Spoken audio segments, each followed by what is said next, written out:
All students safe and healthy. We are hopeful to see the end of the pandemic, but we know it's not over yet. The union stands in solidarity with the paraeducators. We are hopeful that a contract resolution can be found soon for them.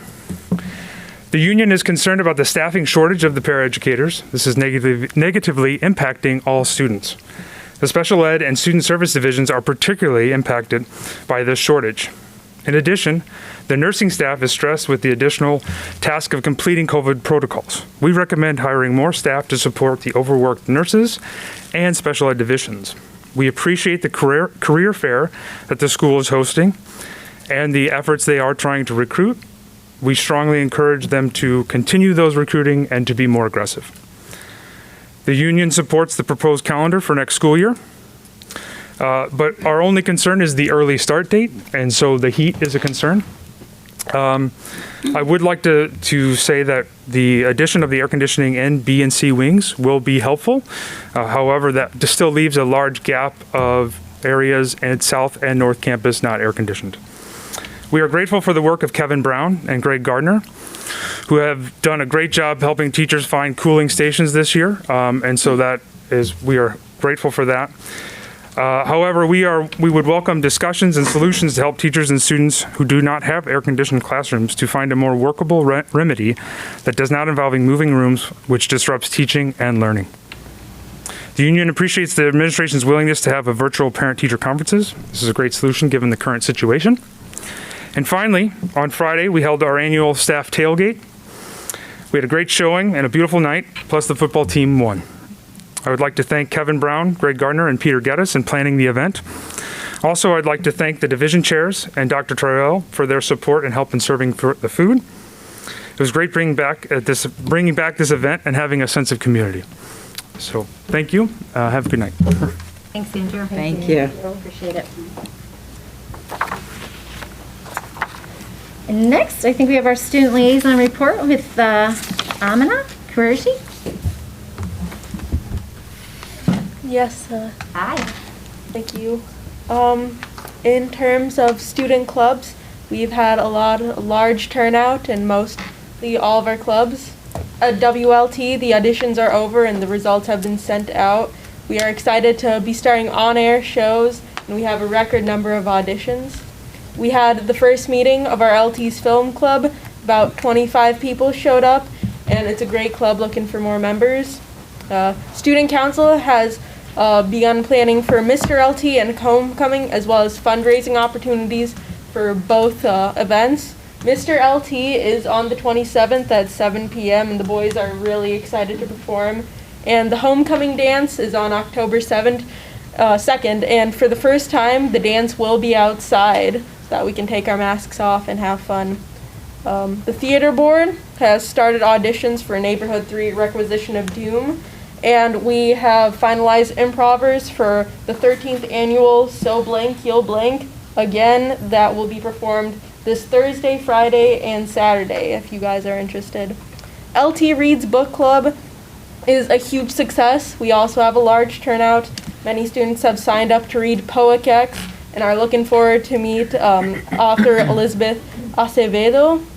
The class board of 2024 has also started meeting, as well as the other class boards, and are looking for fundraising opportunities and event planning. And then MUN, peer leadership, future healthcare professionals, student athletic training, East Asian Culture Club, and Social Action Club have all had large turnouts and first meetings that have gone successfully. Students are really excited to come back to school and do school activities again and try to create a fun and hardworking atmosphere. As for sports, we are halfway done with some of our fall sports, so the season is going fast. Cross country has gotten first place at the Minoka Invite. Girls golf has gotten fourth place at the Providence Catholic Invitational. The girls swim and dive has gotten a fourth place finish at the Wildcat Invite. Girls volleyball has had 12 wins and 2 losses so far. Boys golf has won against Downers Grove North High School. Boys soccer has won against Stagg High School. And of course, our very own varsity football has beaten OPRF even after the rain delay. all of these games have had a huge turnout as well. So again, we are excited to see these guys play and to have fun while adhering to COVID restrictions. We also had a fairly large turnout at the beginning of the South Campus Activities Week. The Pep Parade was also a large success by many of our community members, our LT students, and of course our beautiful pets. During the Pep Parade, the Latinos Juntos Club collected donations for the creation of a care space at South Campus. And then we have 5 National Merit finalists, Connor Crow, Charles Cundiff, Alexander Kunle, Ana Ochoa, and Luke Stockbridge. And finally, tomorrow we have our South Campus Choir Blast-Off. So I look forward to seeing all of you attend. Thank you. Thank you. Busy. Wow, yeah, there's no shortage of information. I don't know if we have enough time to go through it all. It's awesome and exciting to see everything kind of come back around full circle and really see the students engaged. I know those football games have been big turnouts and that the students are showing up for all of the student clubs, which is really awesome and very exciting to hear. So I guess with that, I could turn it over to you, Dr. Waterman. All right, thank you, President Dillon. It's good to see everyone here this evening. I'm going to start with the first agenda item under the Superintendent District Report, which is District Compensation Reports. Public Acts 096-0434, 097-0256, and 097-0609 require that on or before October 1 of each school year, all school districts present to its Board of Education and post on its website an itemized salary compensation report for every employee in the district, which includes base salary, pension contributions, health insurance costs, and any other form of compensation. Accordingly, the compensation reports are provided to you at your table this evening and will be posted on our website tomorrow. Moving along to the monthly Foia report. Since our August meeting, we've received 6 total Foia requests. We have a request for any and all email communication between the Lyons Township Treasurer's Office and District 204. We have a request for LT's 2021 bus transportation amendment with first student, followed by a second Foia request for the original bus contract and all amendments. We have a request for all current District 204 bylaws, signed oaths of office for all current District 204 board members, and information on our district's ESSER 2 funding. We have a request for all emails to and from any and all employees of LT, along with the University of Illinois and or Shield, Illinois employees. We have another request for communication to and from the Lyons Township Treasurer's Office since August 1st of 2021 on any differences regarding the status of money in the Treasurer's Office. And then recently received a request for any and all purchasing records from May 20th, 2021 to current. So 6 total requests. As Amina mentioned, we are excited to announce that 5 seniors have been named semifinalists in the 67th Annual National Merit Scholarship Program. I'm going to explain a little bit about what that means. These students will continue to compete for about 7,500 National Merit Scholarships worth nearly $30 million that will be offered in the spring. More than 1.5 million students nationwide entered this merit program as juniors by taking the PSAT National Merit Scholarship Qualifying Test. High scores were designated as semifinalists, representing less than 1% of the state's graduating class. So in total, about 16,000 students nationwide qualified, and 5 of those students were from LT. And as Amina mentioned, those 5 students are Connor Crow, Charles Cundiff, Alexander Kunle, Ana Ochoa, and Luke Stockbridge. So congratulations to all 5 of those students.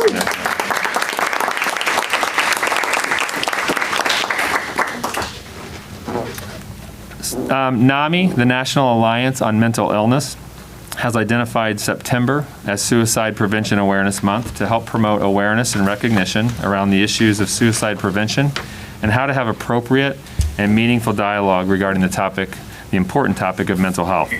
Throughout the month of September, LT is bringing light to suicide awareness in a variety of ways to impart the important message that we all play a role to speak up and get ourselves and others support when we see warning signs. On our campuses, we will provide announcements. Ribbons will be worn, similar to the one I'm wearing this evening, and other activities are planned as we shine a light on a topic that's often difficult to discuss and uncomfortable to hear. By normalizing this conversation, our students will build the skills necessary to recognize the warning signs and speak up to help others find the support that they need. We invite our parents and guardians and our students and our staff to join us in having these same conversations at home as we recognize Suicide Prevention Awareness Month. Also, from September 15th to October 15th, LT is currently celebrating Latinx Heritage Month, which is observed each year at this time. This year's theme, Esperanza, a celebration of Hispanic heritage and hope, celebrates the histories, cultures, and contributions of American citizens whose ancestors came from Spain, Mexico, the Caribbean, and Central and South America. The day of September 15th is pretty significant because it's the anniversary of independence for Latin American countries Costa Rica, El Salvador, Guatemala, Honduras, and Nicaragua. In addition, Mexico and Chile celebrate their Independence Days on September 16th and September 18th, respectively. So at LT, about 21%, or 840 of our students, are of Hispanic or Latino origin, and we're enjoying planning activities to celebrate Latinx Heritage Month. We've invited classes to a virtual poetry talk with Noel Quinones, Beyond the Black-White Binary, exploring the interethnic conflict of Latinidad on October 5th. In addition, Dr. Roll, as Amina mentioned, will launch an LT Reads Book Club on October 15th with Elizabeth Acevedo's The Poet X, a book which centers on the experiences of a Latina through poetry and storytelling. And we've provided our members of the Board of Education with a copy at your table here this evening. We're also going to be hosting some author visits, as well as sharing resources and activities with our teachers. And then finally, here in a couple weeks, LT will celebrate Homecoming 2021 during the weekend of October 2nd. So after not celebrating this last year because of COVID, we're super excited to welcome our alums back and celebrate the outstanding traditions of LT with the traditional pep rally on Friday evening, community parade, football game at Bennett Field, and the homecoming dance, which, as Amina mentioned, will also be on Bennett Field. I want to quickly highlight also on Saturday morning, we will host the Hall of Fame induction ceremony. And we have three honorees, three inductees this year. Class of 1969 alum Charles Brash serves as a senior research scientist and professor in therapeutic radiology and dermatology at Yale University, will be inducted. Fellow class of 1969 alum Christine Radonio is a former Republican member of the Illinois Senate and the only female legislative leader of either party in the history of the state of Illinois. Also will be inducted. And then class of 1950 LT alum Bruce Scott, who Professor Scott studied at Swarthmore and earned his MBA with distinction in 1958 from Harvard Business School before serving for over 50 years as a professor studying in economics and industrial policy. So we're excited to recognize our Hall of Fame inductees and overall just really excited to celebrate homecoming in a much more traditional way than we were able to last year. Yay. That's all I have for my superintendent's report. Yeah, that's all exciting stuff. Looking forward to all that. Okay, I guess next up we have under unfinished business. First item is the adoption of the Lyons Township High School District 204 fiscal year 22 budget. Mr. State. Thank you. Good evening, everyone. So I know this is the fourth time that we're going to talk about the budget here in the last 2 months. Of course, some of that is required by law, but we have talked about it now at two committee meetings. We adopted the tentative at last month's board meeting, the August meeting, and now tonight we will adopt the final, at least for now. And we'll talk a little bit about why that is. Again, I'm going to be brief tonight in my comments because we've gone over this a number of times. Just a quick overview of the budget as we've talked about.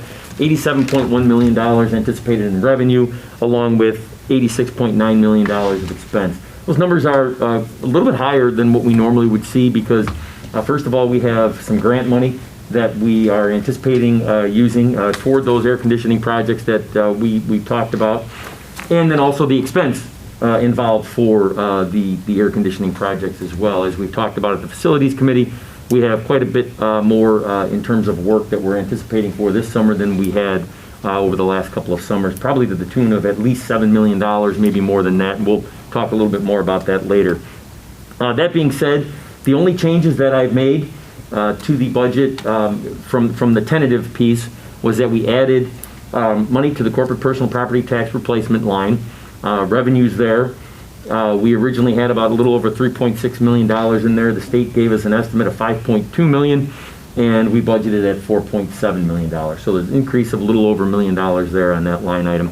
And then also the transportation increased that, the expense there from the tentative to now roughly $250,000. And so those are really the only changes I've made. You have a couple of pages here at your seat, which is page 12 and 13, and then page 30 of the actual budget document itself. And the reason those are there is, you may recall during the committee of the whole meeting, I had mentioned that I was waiting for some final information from the auditors. In fact, I think the packet went out, I think about 2 o'clock last Wednesday afternoon. I think I got the information from the auditors about 3:30. So that's why, the only changes here, there was no change to the net outcome of the budget.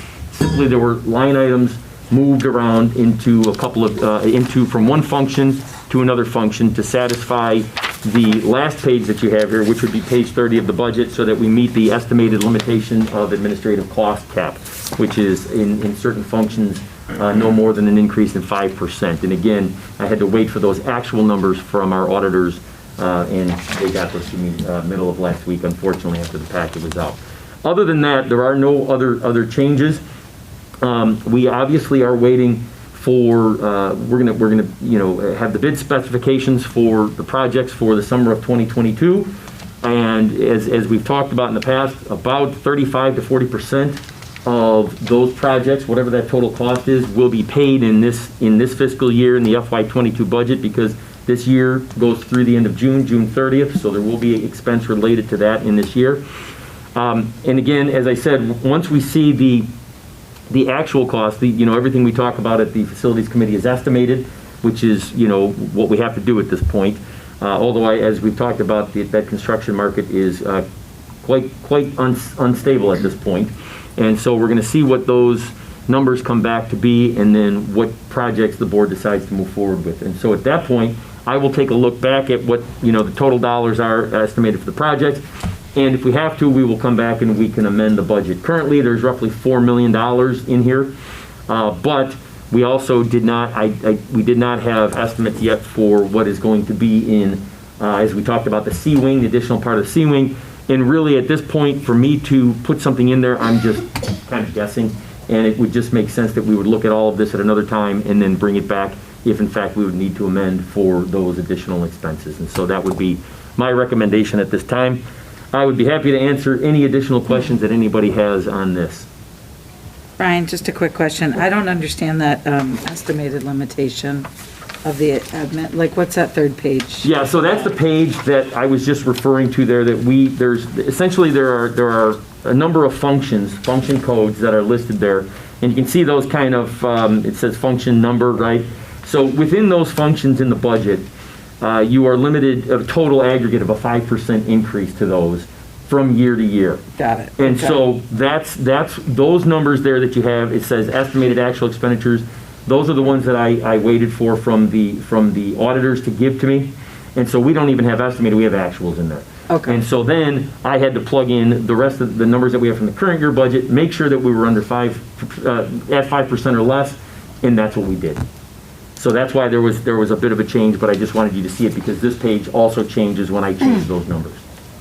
And most of the numbers, it looks like, didn't change from the 2022 budget. I just did a quick comparison. So the only one that changed was the, 2570. yep. Yes. The internal services, and it moved down $12,000. That's So correct. very much in line with what you had discussed. That's right. Yep. Yes, Thank you. you're welcome. And again, those were supplies that I moved to another function within the budget itself. Okay, cool. Anybody else? No other questions? Okay, is there a motion then to adopt the Lyons Township High School District 204 fiscal year 22 budget as presented? So moved. I'll second.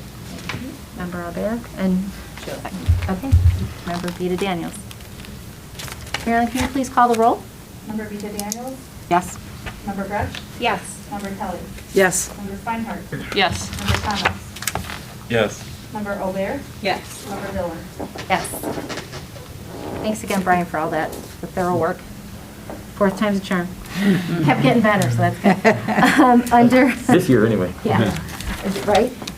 Next item under new business is the 2022-23 school calendar first reading.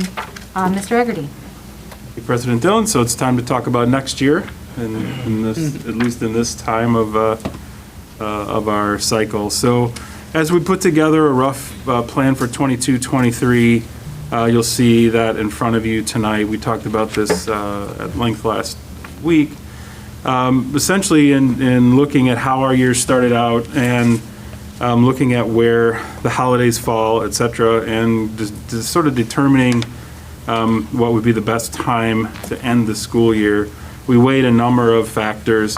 We found that starting the school year this year without a full week of school, just the 3 days, was 2 days actually, was really helpful, especially coming back from our COVID year. And in looking at that, wanted to do something very similar this coming year. So we are looking to start on a Wednesday, the 17th, rather than a Monday, and then go through to the 28th of May, which would be the Friday before Memorial Day. What this does is it actually balances our semesters out better than it has in the past. In the past, there's been a 10-day difference between first semester and second semester. This makes it only 4. And with some of the state testing and an all-school assembly and some other things second semester, it really balances the semesters quite well. We do have a much better way that the calendar breaks for our winter break than this coming year. And we also have other assumptions that are based on what we've done in the past, namely the last week of March being our spring break. Other than that, the days all meet the state requirements for a calendar as far as number of days for faculty, number of days for student attendance, and the requisite holidays. So as it's a first read, we have posted this to the community, and we are getting some feedback from parents, so we'll share that next month. You've heard from our faculty association how their perception of the calendars as well, so we'll continue to bring that back next month. Scott, we talked about in our meeting, the committee meeting, about, the idea of moving that later, for later, a week or two later, and there were some really impressive points that I think would be great if you shared some of the reasons that we don't look at moving it back, or, to You start mean like later. to Labor Day or that sort of Yeah, thing? So- because I hear that from, people, and we all hear that from people, but there were some really valid points of why we Sure. don't do that. There's a number of reasons that we don't start much later. Even there really aren't too many schools anymore that start after Labor Day, but that doesn't really matter. So to your point, why have we started earlier? The IHSA has started its seasons earlier. That's one of the things. So if we start much later, we have students here anyway, and they're outside, and they're very involved. Many of them indoors as well. We currently finish our first semester before winter break. In the years when we finished the semester after winter break, often students were taking a lot of work home over break, were not feeling they got a full break. It didn't actually break. They came back. There was a week of class, and then there was finals. So again, every week you move it later, you either have more of an imbalanced semester, or the more that you'll be pushing a final exam into that second semester, or into that January date. It also is a question of how far you want to go in June. Our students like getting out earlier in June, or prior to June. There are many schools that don't get out till mid to late June. And it's, again, a question of the temperatures. So it's sort of where the sweet spot would be, where you can hopefully reduce the amount of time in the hotter parts of the year. It also, when we put in our spring break time, if we go 2 to 3 weeks later, we wouldn't be starting our summer programming, and I'm sorry, I said spring break, I meant summer program. We wouldn't start our summer programming till pretty late in June, which would make it go all the way into August, not leaving any time for families to have vacations. So it's so often when you make shifts and changes to calendars, people are used to kind of where things are. So that's one reason to not make some radical changes. But we've also been very intentional in where we've placed things. So we totally, wish we could start later in August and get out earlier in June, especially as we're working to add some of this air conditioning. But we do have to hit 176 school days. And ideally, we would like them to be balanced because we have so many electives. And our electives instructors were thrilled to see that we came a lot closer for the first time with this calendar. So it's a few of the many Thank you. different scenarios. I think there's an SEL benefit, right, to not having work over the 2-week winter break, right? Just to, like you mentioned, Scott, just to give kids a true cutoff and break from the classwork. All good points. It's huge. And then also so we make the calendars available online for parents in the community to view as proposed before we go to adoption on that. So if anyone wants to look at it and review it, it's on the website. Just curiosity, is there a link right there if they review it, or how do parents send feedback in? It's an email to Scott, actually. From there? Okay, Yep. great. I've received 2 emails. Great. And that's about a 3-week window, essentially from now through early October when we bring it back for a second reading. That's the good time to get feedback for the community, parents, students, staff, everyone. Thank you. Thanks for all that thoughtful back and forth too. I think it's really important to point out that a lot of thought goes into how that calendar shapes up, and it's complicated. There's a lot of factors that are involved in it. So, thank you for that. I guess we also now have a first reading. Then, Scott, back to you again for the 2022-23 curriculum change proposals. Yes, again, as is our custom, we have quite a lengthy process for proposing new courses.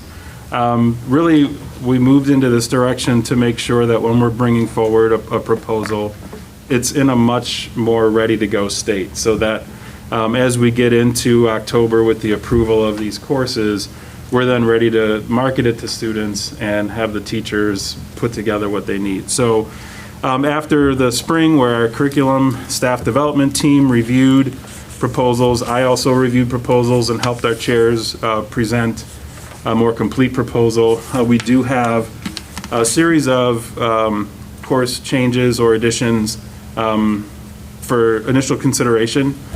We got some good feedback last week, and so we'll be looking at providing more information prior to the second read and approval next month.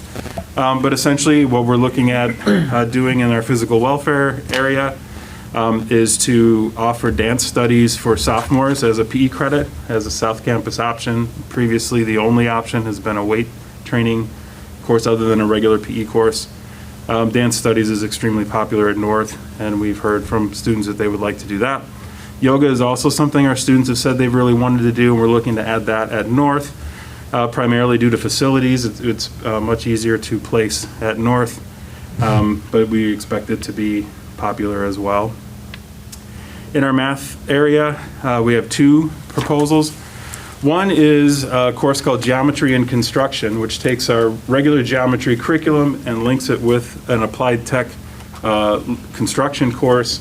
So the students will be learning all the same core geometry content and then applying it directly into home construction and some other building activities. So we've found from other schools that have had this course, the answer for many of our students is, when am I ever going to use this? Well, they'll use it the next hour, right? So it's something that we see as a great opportunity for our students to get that base in geometry.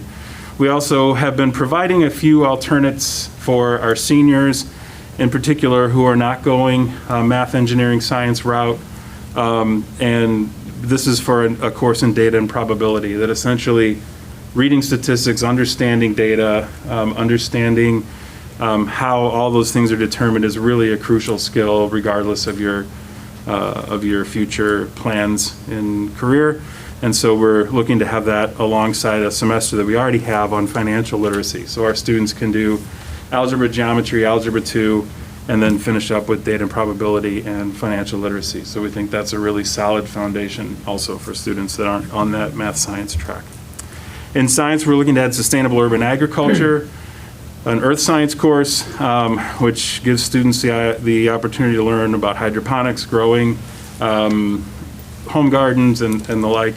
Again, a real hands-on sort of science class that also could have some direct application to their own lives.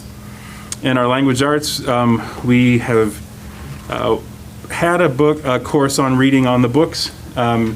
We really haven't been emphasizing students taking it, and what we really want to do is restructure it, bring in some reading supports, and have our Reading Yale students really focus more on getting access to reading skills, reading comprehension, and the like. So that's a change there. Sort of the flip side of that, we are saddened to drop, but hasn't run, is our etymology course. It's been years since it's run during the regular school year. It ran periodically in the summer, and then when the teacher who taught it retired, no one has asked to teach that course, even though some kids have signed up for it. But it is one that we're looking to drop. It hasn't run in a number of years. And lastly, we're looking to begin a new career pathway in healthcare careers. It's one of the things here at LT, we offer so many courses. We've never really offered much in the area of healthcare. This would be an introductory course for students to get some basics on health, first aid, healthcare, and leading into either 3 different possible pathways. Could be pre-med, it could be sports medicine, and then I will be slowly building in additional healthcare career courses that could also lead to some certifications prior to graduation, and also prepare them to go to TCD if that's something they wanted to do. So we're excited about that being a new course as well. So quite a few things going on, but really for all of them have come from interest by students and interest by just looking at what we're not currently offering. So Scott, I said I want to re-express a lot of enthusiasm for these classes that you're bringing forward.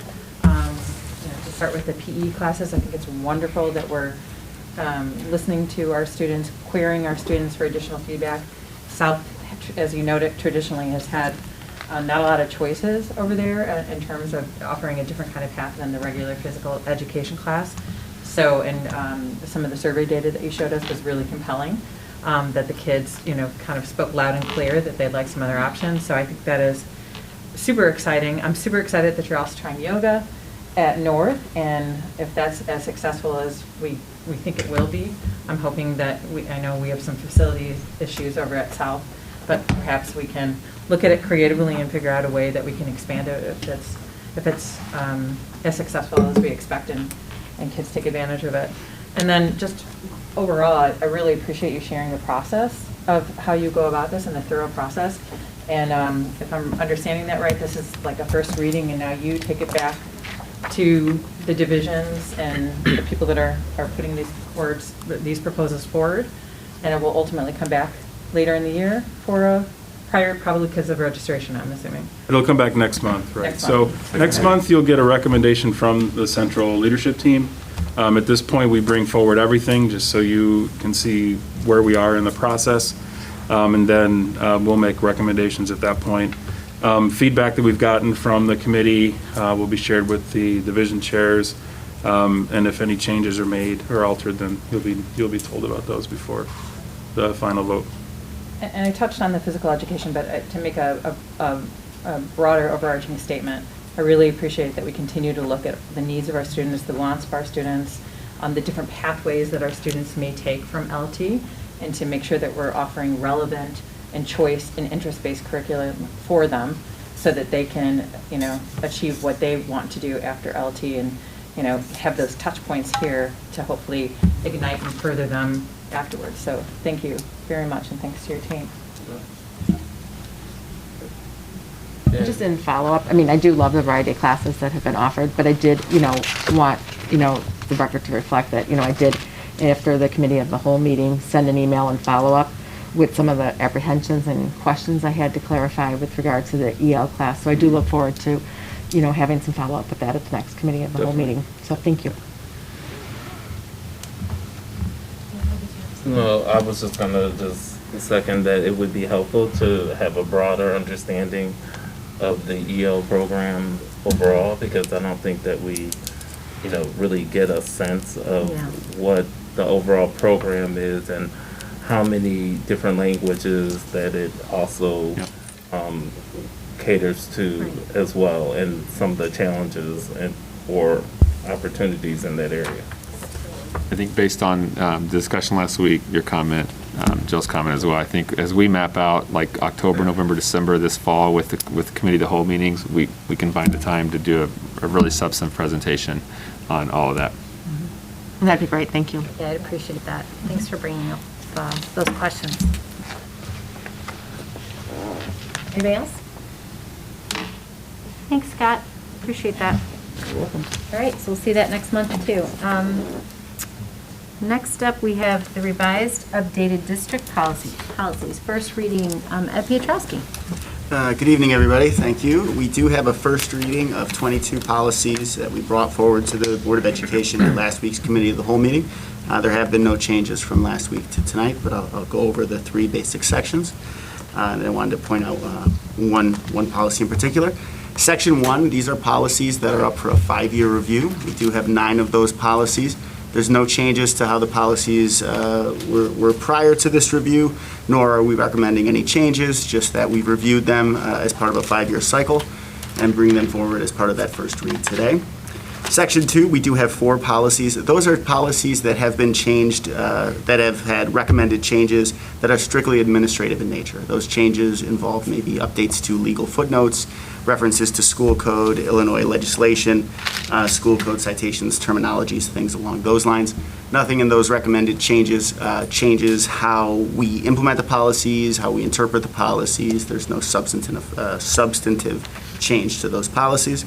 And then finally, Section 3, these are the policies that we have, in addition to the press recommendations, as well as district administrative review. We also have put these out to have review by our district legal counsel.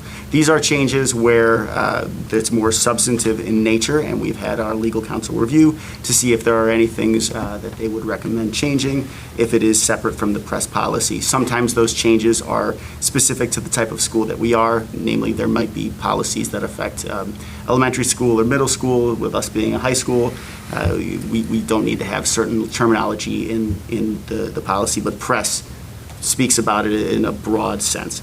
I did want to point out, there was a question at the last policy regarding, or at the last committee of the whole meeting regarding policy 2230, and I failed to mention to the board at the time that the original press policy is included in the packet. It was on page 29 of the board book back then.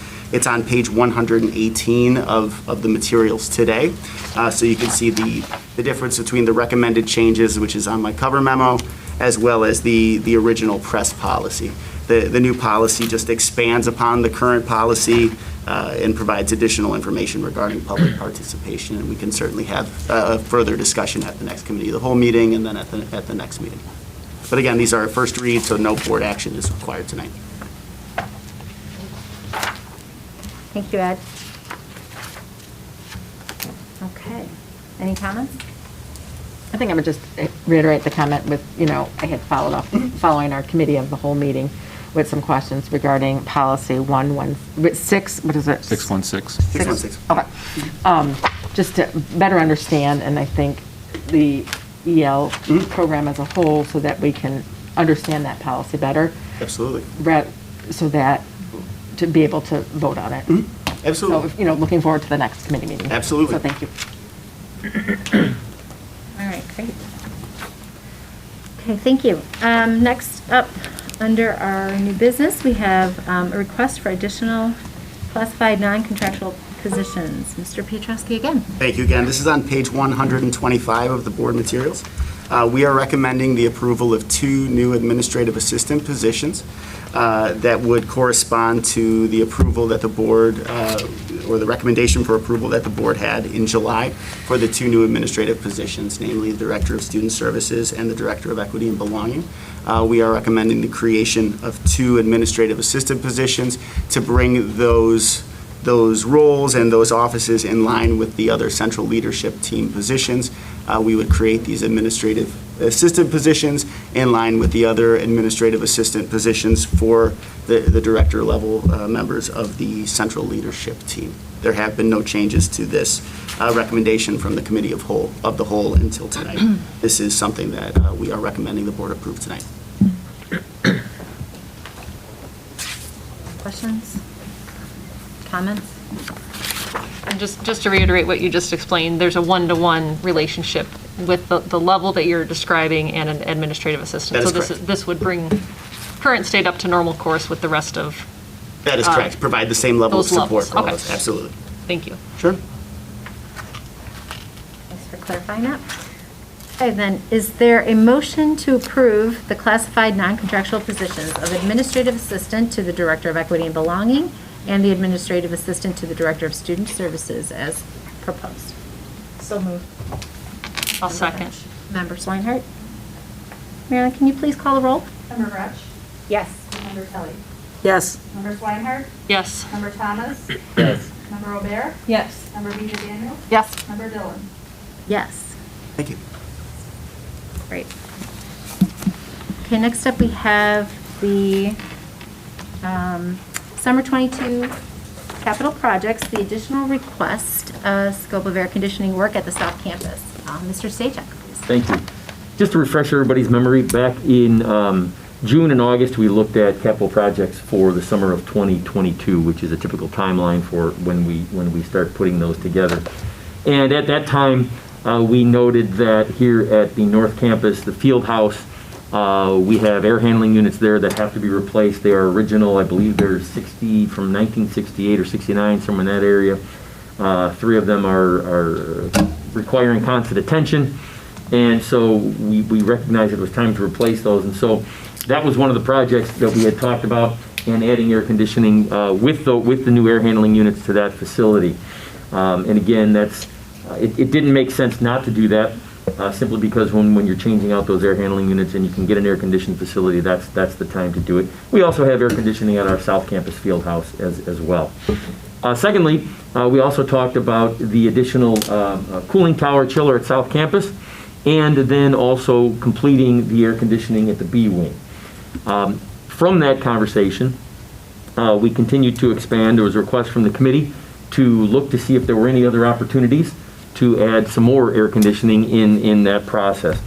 And as far as looking at the way the project would work, we talked about this at the facilities committee, where the piping from this new cooling tower chiller at South Campus would have to run directly underneath the C wing to get to the B wing. And so what we looked at there initially was adding around 10 more classrooms, but the committee had asked if there's a possibility that we could add all of the remaining part of C wing. The western section of the C wing is already air conditioned, so this is the remaining section of the C wing at North Campus.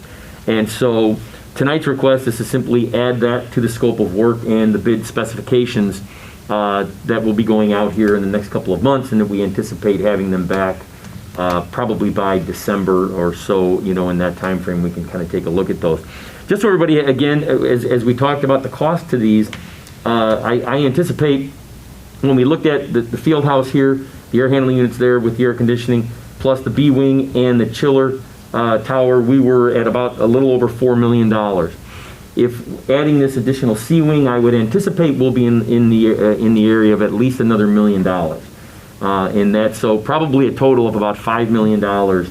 And again, that does not necessarily include asbestos removal fees, asbestos consulting fees, and then also, architect engineering fees, which we obviously have to pay along with that as well. So really, it is.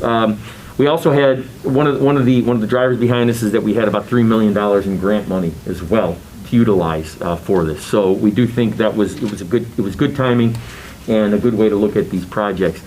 So Again, we will go to, assuming the board approves this, we would add these to the C wing to the scope of work, and then we will see what this looks like. Again, I have had a number of conversations with Ed Wright, the architect that we work with from DLA. He still is concerned about the timeline here and about the fact that we would be able to accomplish all of this work in one summer. And so that still remains a concern here. He thinks that either we may not find a contractor who's going to be able to guarantee all of that, or we could be finding a contractor that's a very large contractor, and we may be paying a premium to do that. And so we'll obviously analyze the bids once we receive them, but nonetheless, there still is that concern with the timing of this project, because really when you look at it, people say the whole summer. By the time you go through the asbestos removal portion of the project, the demo portion of the project, you're probably down to about 7 to 8 weeks at that point in the summer. And so this is a lot of classrooms to take care of, changing out unit vents. Some of the other work can begin sooner. It's, the piping, that can begin, we can even start that project in the late winter, into the spring, and run those, because that piping underneath the south campus will be running those in the tunnels. And so we have the ability to start those projects, that part of the project earlier. There's no way to demo classrooms until the last day of school is completed. And then, so that's where his concern still is. I know he discussed that at the committee of the whole meeting. And so he still has told me, he's reiterated that a couple times, that he is concerned about that timeline for one summer. That being said, we'll bid the project, we'll see what happens, what types of contractors we get, what kind of pricing we get, and then we'll make that determination from there. Sorry. I was going to say, any additional questions on that?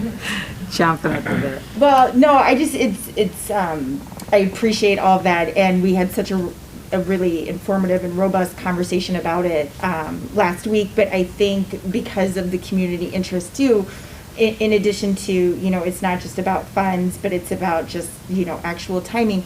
But I thought it was really interesting to have the conversation just about what's happening in the marketplace as a whole, especially on the heels of COVID, and not just other schools, but all kinds of companies, looking just how competitive it might be to get contractors, because everybody's doing airflow projects. That's right. With a lot of, obviously, us along with a lot of the other districts in the state of Illinois, we received grant money from the federal government, and not just us, but there are many districts, I don't know the number, but many districts that are using that money for HVAC projects.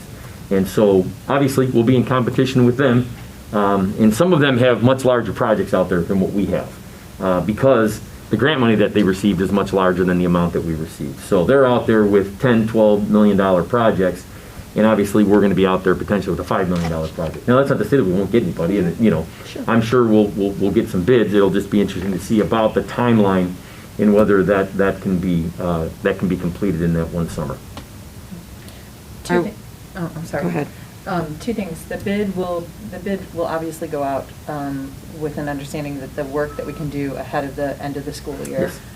that will be how the bid is run. And That's then right. secondly, the additional work that we talked about in our committee of the whole meeting last week for the C wing, there was some discussion about how you would bid that, if you'd bid it as an additional... An alternate. An alternate, Yes, that's right. yes. And so how did you end up, because from last week, I'm kind of thinking that if we bid it as an alternate, we're kind of prioritizing to some degree the primary job and then the alternate, and that the bidders can actually, kind of respond to us in whole or in pieces, if you will? Yes. So my subsequent conversation with Ed Wright was such that the way he's looking at bidding this is that we would have essentially, the B wing and the chiller, right? Because the cooling tower chiller that's part number one. If we don't have that, we don't have cool air. Right. So he's looking at that in the B wing, and then he's looking at the alternate for the C wing. Okay.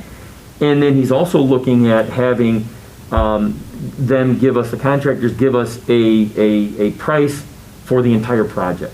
Okay. So he's looking at to see if we can get sort of an economy of scale, right? So, because the bidders will know, the contractors will say, okay, well, here's what I would bid this at.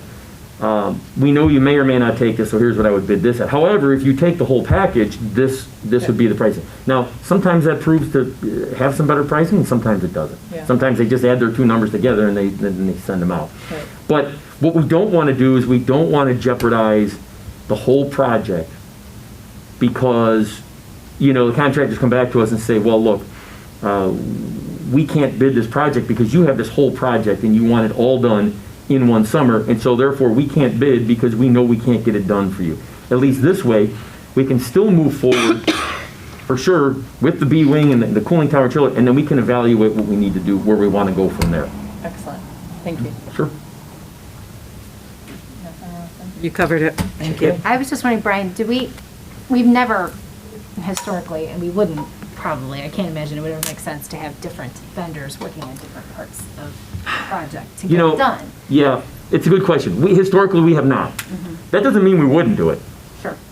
Oftentimes, though, again, because you have one contractor and they're mobilizing as one contractor, you generally will see some, reduction of cost there versus two contractors mobilizing and that sort of thing.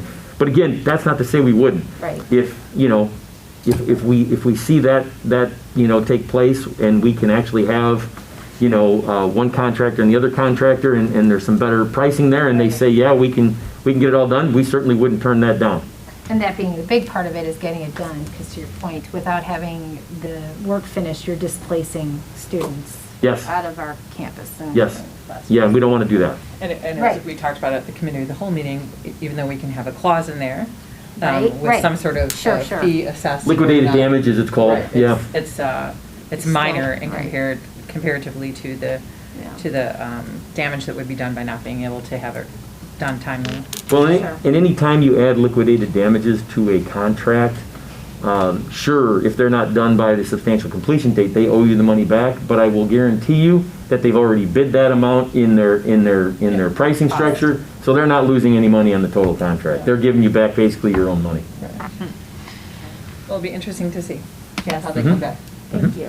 So we've talked about a lot of options. Do you hold high confidence that the North Campus Field House will be addressed in the summer of 2022? And the B Wing at South Campus will likely, again, we don't have bids, so we could be surprised in either direction. And the B Wing at South Campus feels reasonably comfortably in scope. And the optionality we're discussing are a couple different subcomponents of C Wing at South Campus. Yes. And if all the stars align and the bids come in and the timing considerations are met, I feel there's a lot of momentum and support from this board to move forward with that. Yes. Okay. Yes. Yeah, and really, the field house here, we have to address because of the age of that equipment. And as I mentioned in the committee of the whole meeting, it's not just the age of it's the age of the equipment throughout the district, quite frankly. When we look at our facility study that we did a couple of years ago, again, updated this January, I don't know, other than the new air handling units that we put in last summer in the North Campus here in the gymnasiums, I don't know if we have any of them throughout the rest of the district that are not approaching or at, the architects put them in red for us, right? And I think pretty much the rest of the district is in red after that. And so that's something we have to address, and we have to, obviously, like you said, with this situation here at the field house, it just makes sense. We're going to replace those units, and so let's add the air conditioning. Now, there's a cost to that, as we talked about. It's probably in the ballpark of $800,000 to $1 million more to do it that way. But nonetheless, like we said, it just makes sense to do it. So I also just want to add, because I know Dr. Waterman has put this out there to the board, but as part of the facilities committee, I've gone on a facilities tour, so I'd encourage the board, when you do have time to individually to take Dr. Waterman up on the offer to go through the facilities tour so that you can really kind of see the scope of throughout and see the overarching areas where there is need of, repair as we look at all of this. So just, it would encourage that as well. We have a couple of those coming up very soon, so. Good. Thanks, you guys, for doing that. Allison, I think we went on that tour a couple of years ago, and it was very, very, very insightful, so. And anybody else who has any questions in the community about it can certainly call and ask about that as well. Okay. Guys are good then? Okay, so moving on, appreciate that, Brian. Is there a motion to approve? That was Good? Yeah, that's fine. Is there a motion to approve the additional scope of work, the air conditioning for the remaining areas of the C Wing at South Campus to be included in the bid specifications for the work to be performed in the summer of 2022? So moved. Thank you, Allison. And Jill, thanks. And Marilyn, would you call the roll, please? Member Kelly? Yes. Member Reinhardt? Yes. Member Thomas? Yes. Member Robert? Yes. Member Vina Daniels? Yes. Member Gretsch? Yes. Member Dillon? Yes. Next on our agenda, we have the discussion and potential action regarding proposed distribution of funds from Lyons Township Treasurer Office. Dr. Waterman. Thank you, President Dillon. So the purpose of this agenda item is just to share that the Lyons Township Treasurer's Office has a scheduled meeting for Thursday evening, September 23rd. At the meeting, they've indicated that they're going to be presenting a quarterly average fund balance and quarterly interest allocation exam from FY95 to FY20. They've indicated that the purpose of this presentation is to ensure that all of the TTO member districts have received fair and equitable quarterly interest distribution since 1995. We're concerned about this presentation, as well as any potential action the TTO may take on Thursday evening as a result of the presentation, and we continue to be concerned by the conduct of the TTO. Since July 1, the TTO has refused to release $6 million in LT's assets to our district, despite those assets being fully liquid, which is in violation of state law governing our right to withdraw from the TTO. The TTO has also refused to provide us with any of the financial information and documentation we've requested. We're going to, of course, monitor this scheduled presentation and potential action taken by the TTO at Thursday's meeting, and I'll keep the Board of Education updated throughout. Thank you. Okay, moving along under our information items, we have the summer program, the student summer program report. Scott Everding. Thank you very much. As we did have just about as close to a normal summer as possible around here, we had 4,200 registrations among all our programs. The only thing we were unable to run was our Learn to Swim, and we're hoping that we can add that back in this coming year. We had 31 semester courses taught. We had bridge courses taught for students who struggled throughout our pandemic learning. We had Edgenuity courses where students were able to retake courses that they didn't pass. We offered our traditional and robust ESY program. 39 students were enrolled, and we had an additional 19 as a part of a Read 180 program, all of which the district pays for. It's all part of those students' IEPs and their programming. And then we also, for the first time, added a couple of additional folks using some grant money, including social worker and counselors, so that our students had more access to supports in the summer.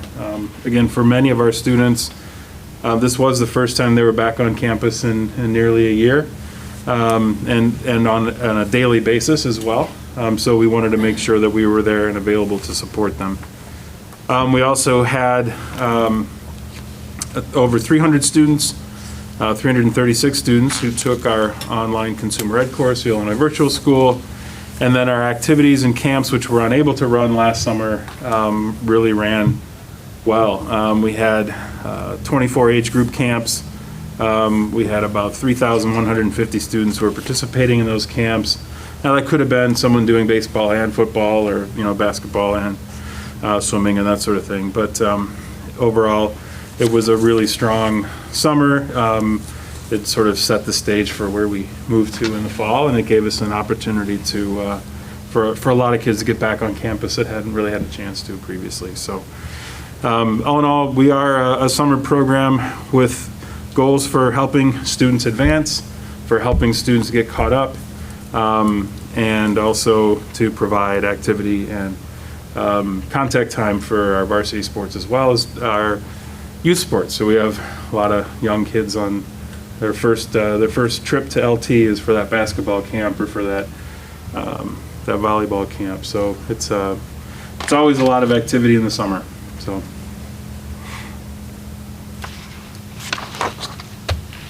So I think, yeah, we were going to talk a little bit about, we talked about it at committee and stuff, but there's obviously lots of benefits for us running our summer programs, or at least you were speaking to that. Like you said, it's advantageous to our students who need extra supports outside of the academic school year. It also benefits our community members, our youth.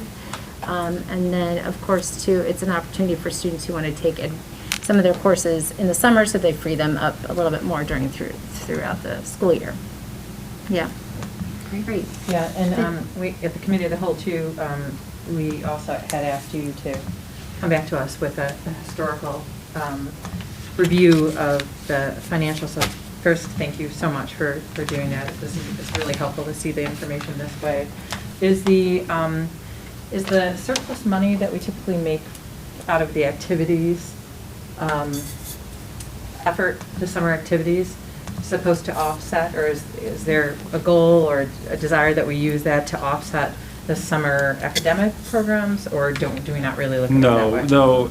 Actually, we've talked a lot about our summer camps because we can't find camps that are cheaper anywhere. We are kind of, sometimes it comes down to about $10 to $15 an hour for a parent, and sometimes even less, which you can't really find that anywhere. We don't think it would be right to have basketball camp pay for ESY. So we do not put those together like that. So we have in our academic component of summer programming, and we have our activities. If you want to put them together, I guess you could, but the ESY component in particular is rather expensive, but it's a part of a student's IP, and that's just a part of what people are paying their taxes for. So that's ultimately how we see it. We try, when Adam Davis and I look at enrollments for classes, anytime that's a course that's for credit recovery, as long as we can pay the teacher's salary, we're going to run that class, even if it's pretty small. And there's sometimes even when we know we can't pay that teacher's salary, we know we've got 30 kids in another class, and that can offset. So that's really how we look at our cash in, cash out for summer. All the Illinois virtual school courses are, we don't make any profit off of that. So the money that's paid goes straight to IVS. We don't have a teacher as an intermediary. So again, we don't add an extra 5% for processing or any of that kind of stuff. And it's a pretty bare bones summer program crew. It's Adam Davis and myself. We've got some essays and obviously the support staff that are a part of this. And then John Grunke works with the activities component and the athletics. So it's a pretty skeleton crew. But again, we have our essays around. We have our APs who work 12 months, so they're available for different things. And then adding the extra support staff with counselors and social workers, we're able to meet students' needs. And we have nurses here as well, and athletic trainers and all that kind of stuff. So we're it's a lot of people, and we try to make it as efficient and financially feasible as possible. Yeah, well, and I appreciate that because clearly we have robust schedules in both areas, and they're due. That's really wonderful, and it should be that way. It sounds like for the activities you're describing that we offer a really strong value proposition to our community, which I love. And looking at some of the rising costs, and when do you come back to us with plans for next summer school?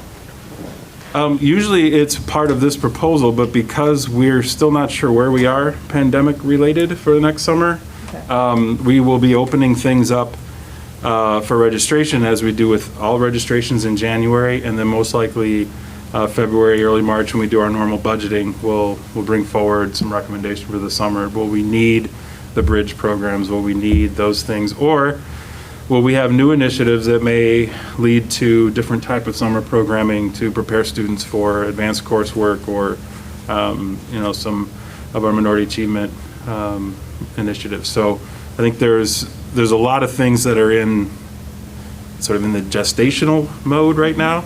And so that'll come when we get more close to the budgeting process with Brian for next year. Okay, excellent, because I think, certain things that the previous board discussed and plans that were made, which I was thrilled that we went ahead and tried those, such as offering transportation in some of the areas. I'll look forward to, when I look at these costs and kind of all over the place a little bit, but certainly in a pandemic summer, it would make sense that we would see this number being higher than we saw in previous pre-pandemics. But I'll look forward to kind of the sense of the administration's evaluation of what we did that worked, what didn't work, what could we do to get more kids here and to make it as advantageous, which I know is all of our goals.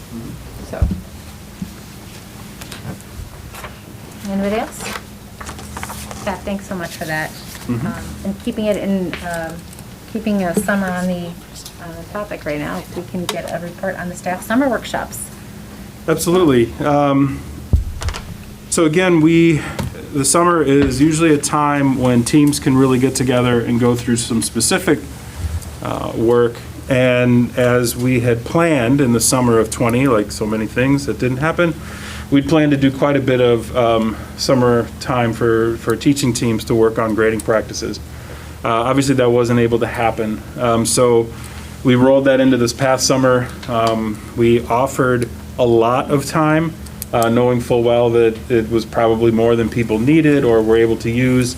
That being said, I was appreciative of the board making that approval, at least as an initial expense, to go out there and say, hey, here's all the time you need, let's try and organize this. So that being said, a lot of the time was used, absolutely.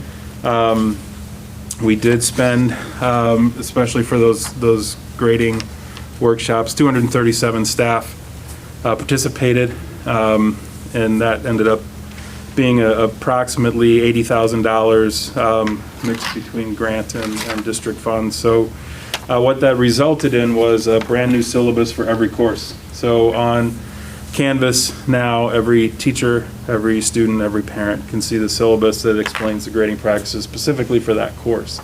That also gave time for those teams to align their grading practices to consistent grading scales. We set very few grading scales rather than having each team sort of create their own. And then we had an A through F scale and then a points-based scale. So that, again, helped clarify some things that we heard as feedback from last year. So really appreciate the time for that. We also, our tech coaches spent a great deal of time planning for one-to-one and not only one-to-one training, but also helping our consultants and our own IT staff to be ready for this big rollout, which, knock on wood, I think has gone extremely well. I mean, there's always the worry that nothing will work or everything will break, and we did not see that, certainly. That being said, we had a couple early hiccups that most people didn't see, but that we worked our way through, and so that's great. Our professional learning team got together to talk about our major staff development training for the year, and all that is underway, and we're getting our October Institute together, and then an included training was an opportunity for 20 folks to get together, 20 teachers as well as a group of students to go through the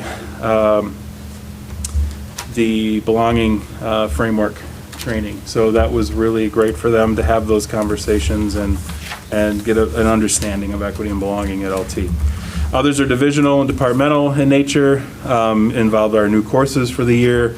And in some areas, we were also looking at making sure our teachers in our chem areas hadn't had a chance to do a little safety training for a while, so we did that over the summer, and some other things like that. So really a great opportunity for our folks to get together and be better prepared or feel better prepared for for this year.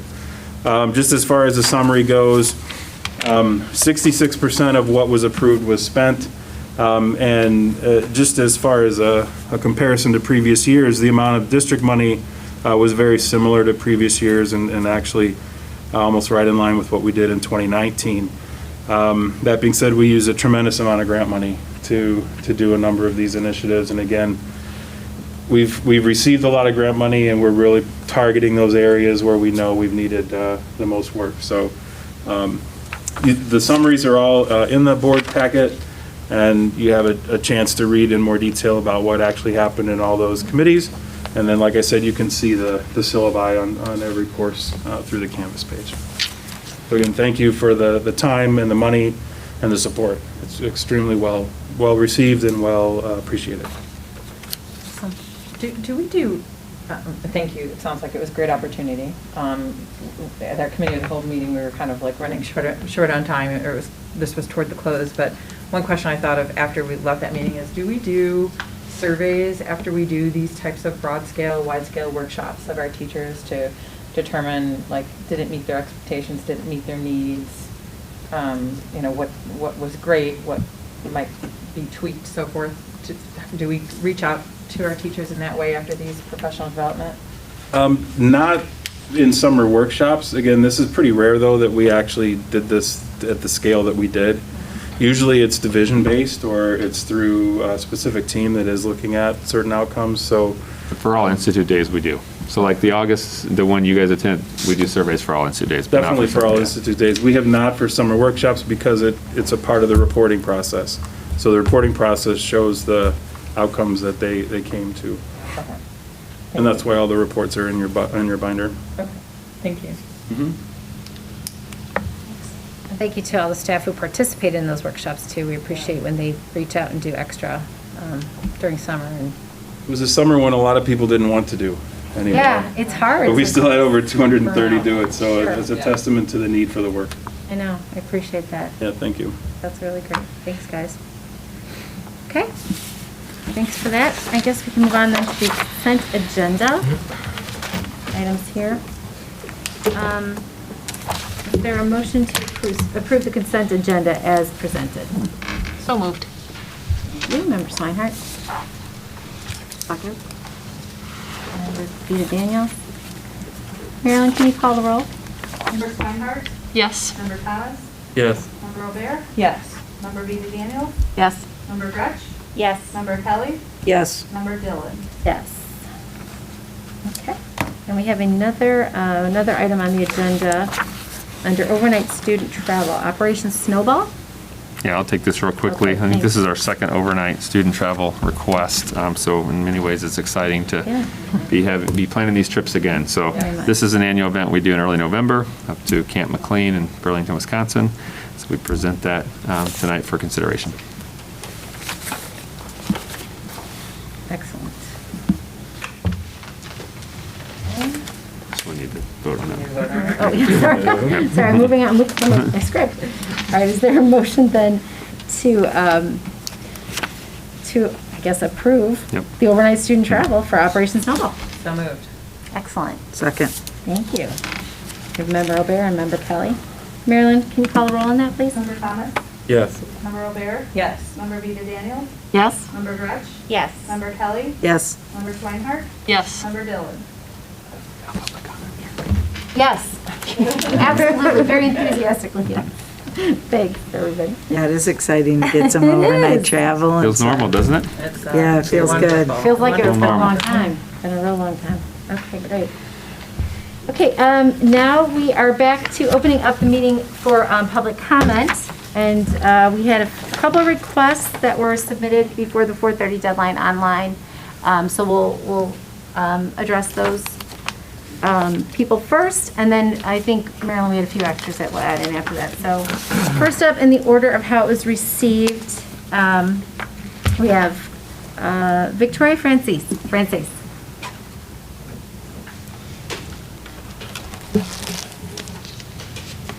Thank you very much. My name is Victoria Franzese. I've lived in the LaGrange area nearly all my life. I went to Lyons Township High School all 4 years, graduating in 1975. Because I'm speaking to parents and others listening over the internet, I'm asking the board's forbearance and hearing this speech a second time. I gave it something very similar a week earlier. I wanted to say that I'm concerned about the quality of education LTHS as exhibited by student test scores. The Illinois State Board of Education report card shows that in 2019, 42% of LT students were not proficient in science. In 2018, 36% of LT students required community college remediation. I'm asking the school to stop wasting resources on programs such as critical race theory, which has frequently been rebranded as equity, social justice, diversity and inclusion, and culturally responsive teaching.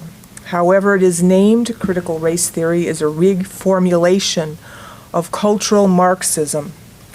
The goal of Marxism is not to heal, certainly not to heal racial divisions. The goal of cultural Marxism, with critical race theory as its current tool, is to divide the sexes in various cultural groups and ultimately the nation.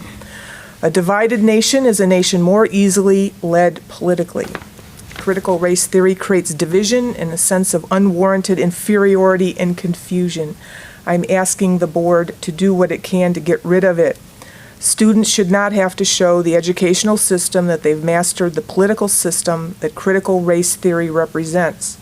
The purpose of the Board of Education is to educate.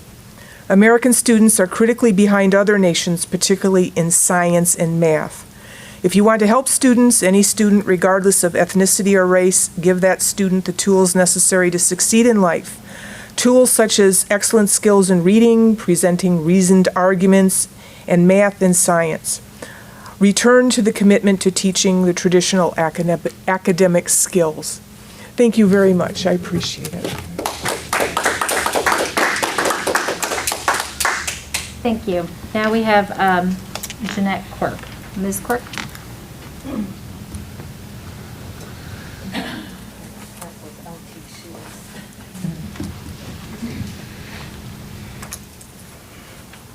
Hi, my name's Jeanette Quirk. Thank you to Dr. Waterman and the school board. Really, all of you inspired me to come here after all these years because I know the work, patience, and commitment that's needed to conduct the business of a school. I'm a 31-year resident of LaGrange Highlands, and I had two daughters graduated in 2011 and 2014. So I've been here a long time. I grew up in the south suburbs in a diverse community that was separated in many ways. My mom was a widow of with 9 children. I was the 8th of 9, and she was a special education teacher in the Chicago Public Schools, and she also served on our local school board, so I learned a lot watching her work. I got to go to NIU, and with the Illinois State Scholarship Program that was around back then, I was able to graduate undergraduate and graduate school loan-free. I got a degree in school psychology, and I've been a school psychologist for 38 years. Still can't believe it, but yeah, that many years. And I've seen a lot over the years, and one of the things I've really seen is that with the changes in society's gotten a lot more dangerous, but it's also gotten a lot more caring and supportive. So I think we're seeing a lot going on and a lot of work that we still need to do. I represent a lot of groups that I belong to in this community. I think one of the things this community has a high level of is engagement, as we can see from everybody here. There are a lot of groups that really are behind what I like to call, and I kind of borrowed the term, safe and civil schools. I've worked the state, been in probably over 100 schools in the state, working for Illinois State University, training school psychology interns. I've been to Effingham and Peoria and Edwardsville and the Quad Cities and Decatur and you name it, all over, all of the suburbs from the south to the north end up near what we call Illisconsin. But one thing that I see for sure is that without that commitment to safety and to civility, that students don't thrive. All of the research backs it up, but when you really get down on the ground and see what's going on, you can see the difference. I work in a middle school and at the preschool level, not in a small district not too far from here, and we were a district that was on site, in person, full-time all last year. The only way we did it was a commitment to safety and to civility. The kids followed the rules, everybody wore masks, everybody just got down and did the work. I realized after COVID hit that I was so fortunate not to be an administrator because they have worked 24/7 throughout this pandemic, meetings after meetings after meetings, and we can see that still continues. So I really, really appreciate my administrators as well as, of course, the teachers. I can't believe 3 minutes went that fast. Fast, yeah. So I just wanted to speak on behalf of all those groups that we really appreciate your commitment to safe and civil schools, including teaching kids how to get along, teaching kids how to fight against bias, and teaching us all to work together. Thank you so much.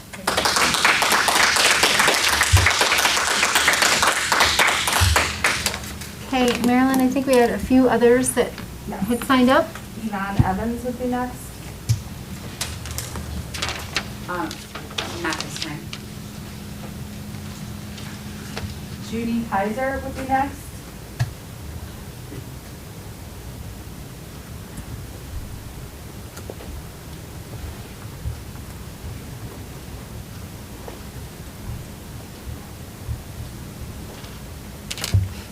I don't have a long speech. I would just like to know, I have a few questions. What is a director of equity and belonging? And belonging to what? And what does this person do to justify a salary of $155,000 a year? And how does LT rank in important subjects like reading, writing, and math? I'd rather see that money, $155,000, go into remedial reading, writing, and math. We've lived in LaGrange for 58 years and enjoyed ourselves here. My kids went here. And we'd like to end our lives here. Our house was our starter home, and now it's our ending home.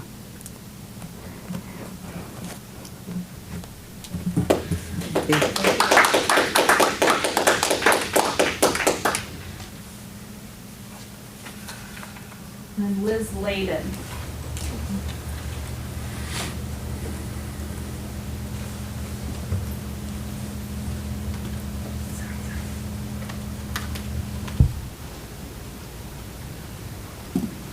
Hi there.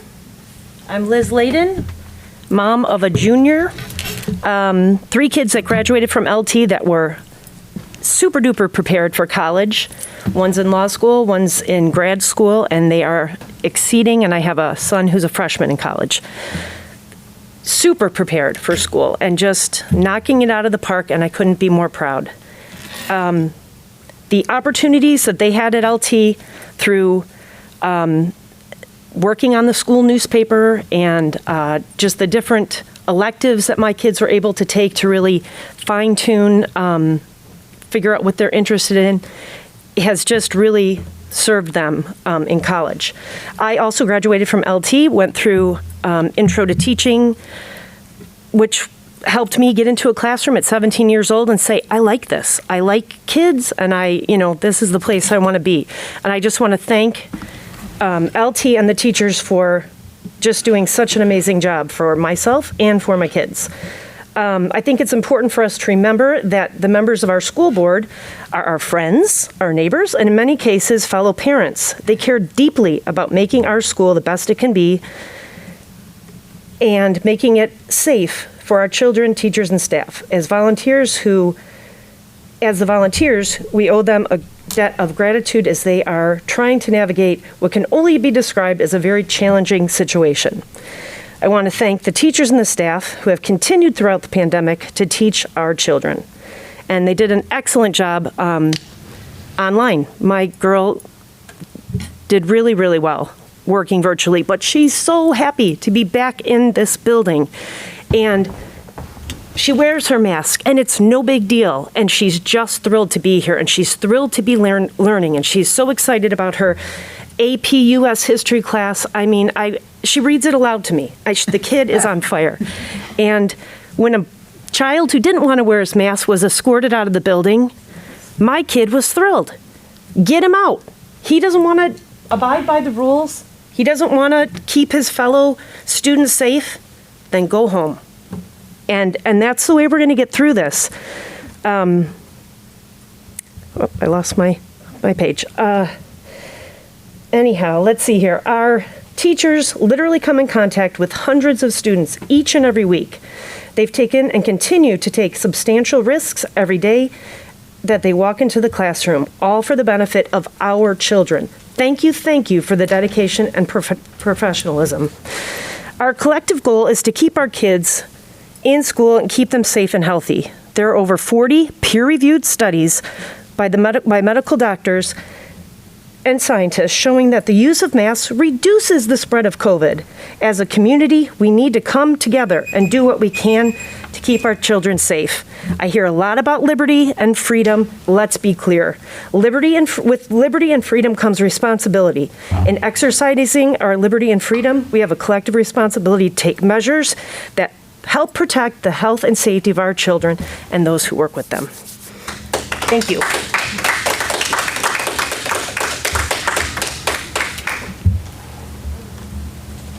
That's it, Marilyn? Thank you, everyone, for coming and participating with us.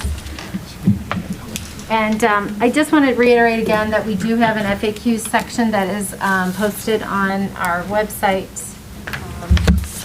So if you have a chance, go ahead and take a look at that. It does address some timely issues that we discussed. And rather than adjourning this evening, we are actually going to be reconvening without a change in the agenda at 8 a.m. on Wednesday morning. So just so you're aware that that's kind of how we're going to go. And tonight's meeting is to reconvene again on Wednesday morning at 8 a.m. And we will actually, we'll meet here again in the boardroom, at 8 a.m. And I guess, can I have a motion then to reconvene our meeting on Wednesday morning at 8 a.m.? So moved. Okay. Second for Allison and Member Aubert first. And then all in favor? Aye. Okay, thanks everyone again. Have a great week.